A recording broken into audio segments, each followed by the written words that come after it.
quero te atualizar sobre uma bolada para procuração envolvendo o jogador do Galo. Últimas de mercado, bastidores e finanças. Bem-vindos a mais um vídeo do canal. Sempre bom ter vocês por aqui. Sem perder tempo, pedir para deixar like, se inscrever no canal e ativar as notificações. E a maior joia das categorias de base do Atlético Mineiro, Gabriel Veneiro, já foi alvo de disputa entre empresários. Nos últimos dias, um empresário estrangeiro com muita entrada no Chelsea desembolsou 2 milhões de reais junto ao representante legal do Gabriel Veneiro para passar a representá-lo no futebol europeu. Esse empresário, cujo nome não foi revelado, tem a percepção de que o Gabriel Veneiro vai valer muitos milhões de reais e ser representante dele era algo que estava em seus planos. Houve uma negociação, posso contar que existia a concorrência de outros empresários brasileiros para terem a oportunidade de representar o Gabriel Veneiro, mas quem levou a melhor é esse gringo que tem entrada muito próxima com o pessoal do Chelsea. Só para completar, Gabriel Veneiro, que tem só 16 anos de idade, mas já disputou a Copa São Paulo de Juniores nesse ano. Foram 4 partidas, depois ele voltou para a disputa do Sub-17, recentemente inclusive participou com assistência de 2 vitórias contra o Flamengo em campeonato Sub-17. O grupo do Galo, hein? Vamos falar de Sul-Americana. O Atlético sorteado, o grupo do Galo. O Galo caiu logo no grupo B. Com o Cienciano do Peru, o Atlético que enfrentou o Cienciano nessa última edição, vai voltar a enfrentar o Cienciano do Peru. Aliás, o Cienciano foi o primeiro colocado, né, Galo? Dessa vez não, hein? Dessa vez não, Galo. O Puerto Cabello da Venezuela e o Juventude do Uruguai. Puerto Cabello e Juventude, times ticos, pequeninos aí do continente. O Cienciano, inclusive, já foi campeão de Copa Sul-Americana e do Panzi. Lembrando, Sul-Americana diferente da Libertadores, o primeiro avança e o segundo vai para uma repescagem contra um time vindo da Libertadores. Aí, Edu, cabe muito aquele seu discurso inicial, a sua fala inicial, de que não dá para confiar só na camisa, e o Atlético teve uma prova claríssima disso na edição passada da Sul-Americana, Edu. Para Sul-Americana o discurso é parecido, mas eu vou além, Thiago. Porque não é só a imprensa e o torcedor que desdenha dos adversários. Os times também, né? Os clubes. Colocam um time em reserva. Os clubes brasileiros entram para jogar a Sul-Americana, assoviando e andando para a competição, time reserva, time misto, e aí equilibram tudo. E mesmo quando entra com o time principal, os próprios atletas desdenham. E aí você equilibra, porque do outro lado tem uma equipe mais modesta, sem tradição, jogando a vida, porque a Sul-Americana é a vida desses clubes, como foi a vida do Lanús na última temporada. E aí os brasileiros, quando assustam, estão fora da primeira fase, não se classificam para a fase seguinte, ou então pegam um mata-mata mais complicado, são eliminados no mata-mata, porque simplesmente desprezam os adversários, desprezam a competição. Não sei se vai ser o caso do Atlético. Pela entrevista recente do Paulo Brax, me parece que não. Mas na prática, a gente sabe que a coisa funciona de maneira diferente. Se você olhar com o torcedor não tá nem aí pra competição, ele queria Libertadores. Se você olhar pro clube, diferente do que foi o discurso do Brax, mas na prática, o clube também não tá ligando muito pra competição, porque vai com time misto, poupa jogador, etc e tal. E eu nem tô fazendo juízo de valor se tá certo ou se tá errado. A depender da sequência no Campeonato Brasileiro, acho que eu faria o mesmo. Eu também pouparia, até porque o Atlético vem de 2 temporadas em que largou a competição errada, o Campeonato Brasileiro. Mas, são equipes que não têm tradição, o Cienciano vem mal nos seus campeonatos, Juventude do Uruguai eu sinceramente não conhecia, o Puerto Cabello a gente só conhece por conta de uma goleada do Vasco no ano passado. É óbvio que o Atlético tem a responsabilidade total de se classificar em primeiro, né, nesse grupo, mas olhando o momento, a gente tem que estudar o que essas equipes estão entregando, como que essas equipes vão encarar a competição, se vão encarar de maneira diferente dos nossos clubes brasileiros. E repetindo, eu aprendo com o tempo, eu respeito muito futebol, o Atlético é disparado o melhor time, maior investimento, isso eu não discuto.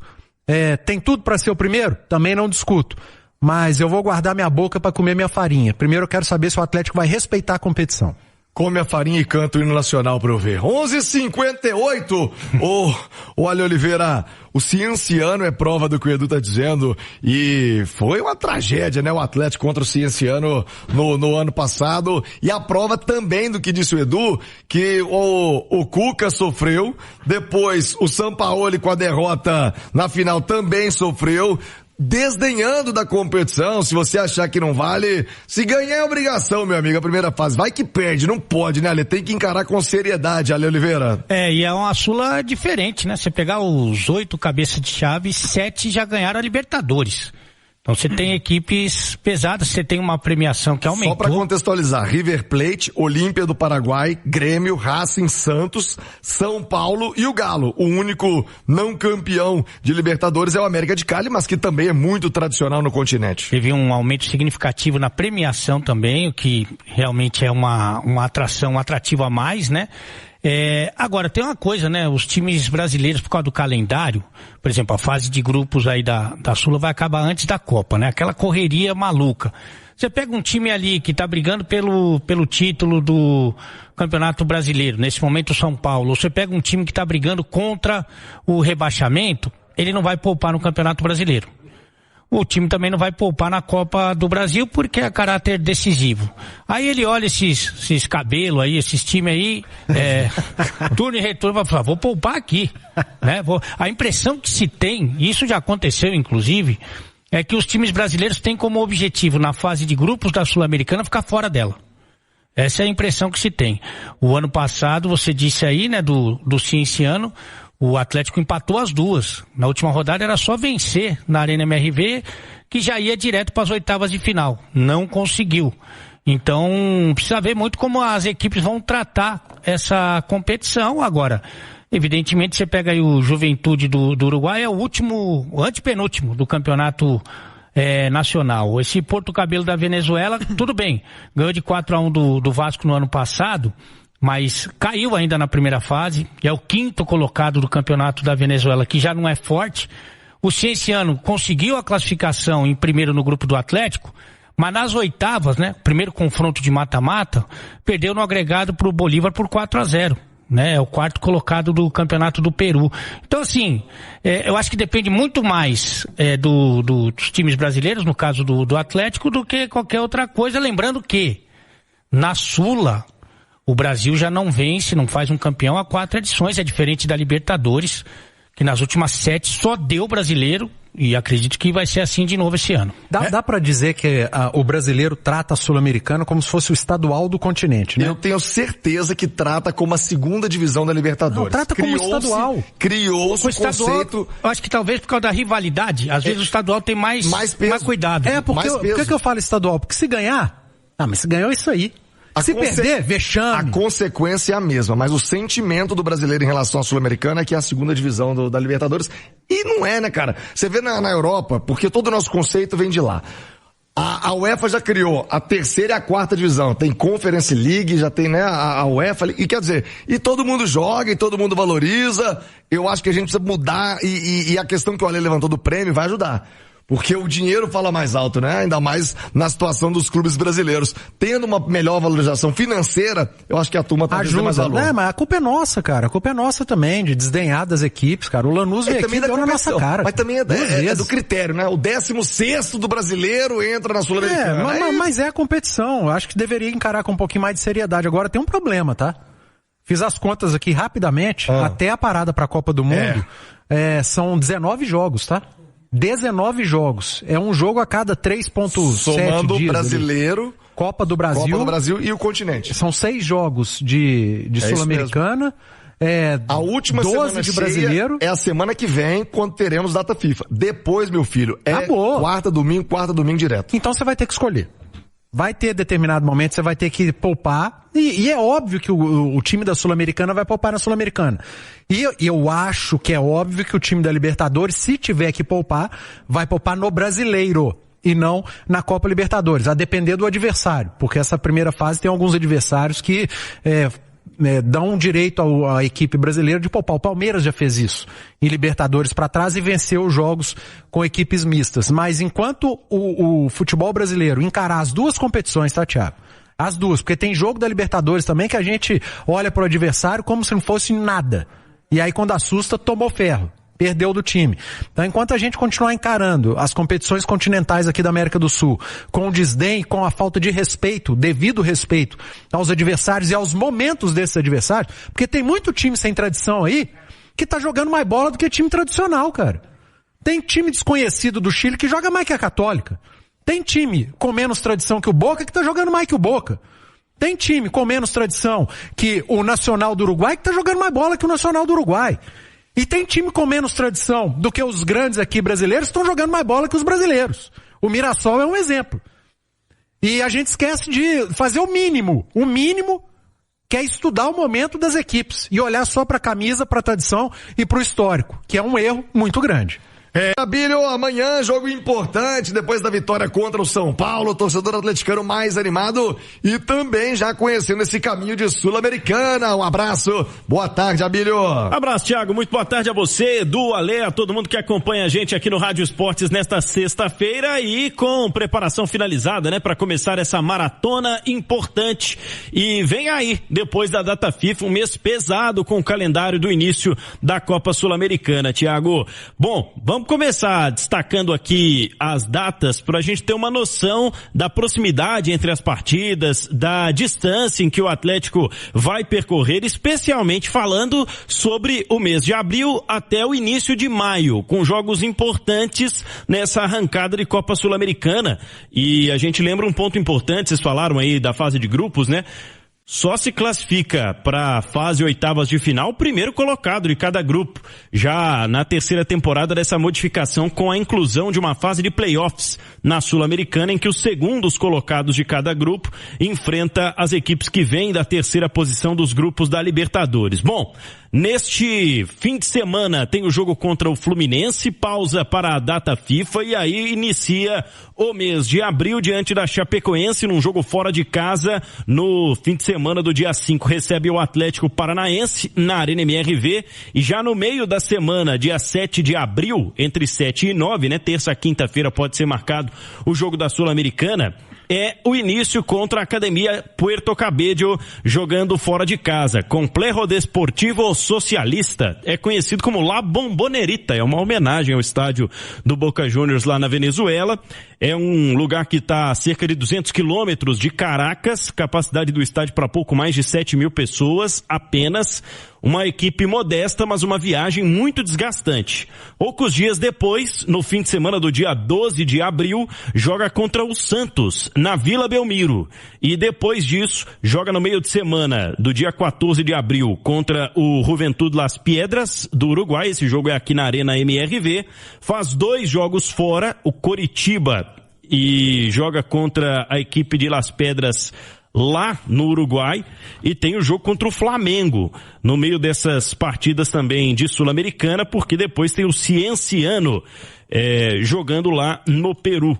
Então, entre essas partidas de Sul-Americana, contra Cienciano e contra o time do Uruguai, o Juventud de Las Piedras, tem um clássico contra o Cruzeiro, no primeiro fim de semana do mês de maio. Então, são jogos importantes, uma sequência pesada para o Atlético enfrentar neste início de Copa Sul-Americana. Para amanhã, Thiago, falando desse jogo contra o Fluminense, 6h30 no Maracanã, treinamento finalizado há pouco e a viagem acontece no período da tarde.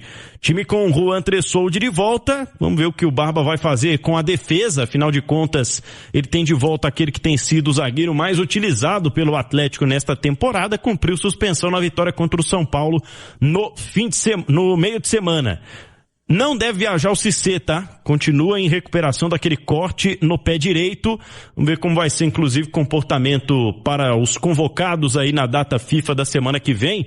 E outra situação é o Vitor Hugo, né? Zagueiro que continua no departamento médico.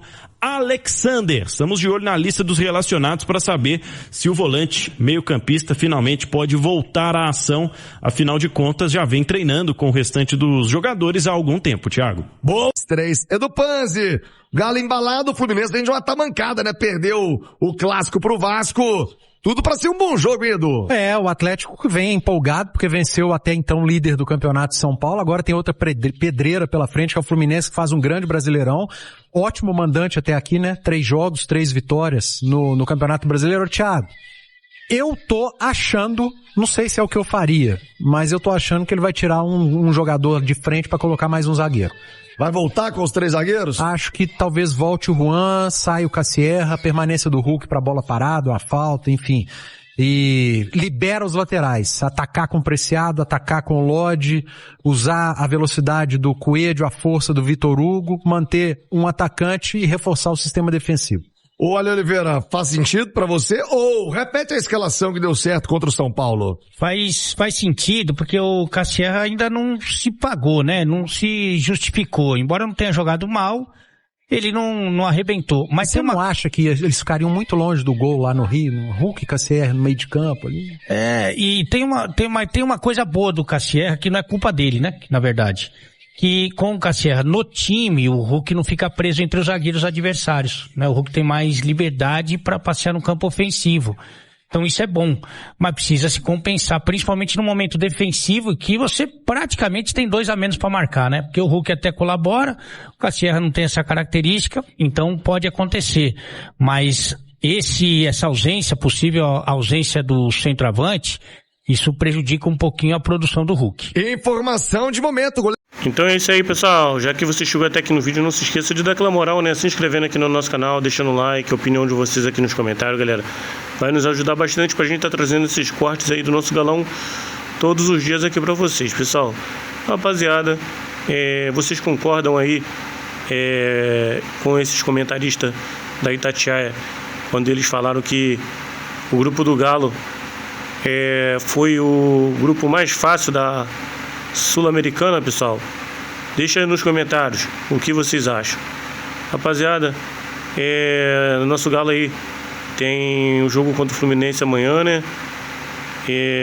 Expectativa aí para uma vitória do nosso Galão, para que a gente possa estar alcançando a parte de cima da tabela do Campeonato Brasileiro. E quem sabe aí, né? Tá brigando lá pelas primeiras posições e o título, pessoal. Vocês acreditam? Deixa aí nos comentários.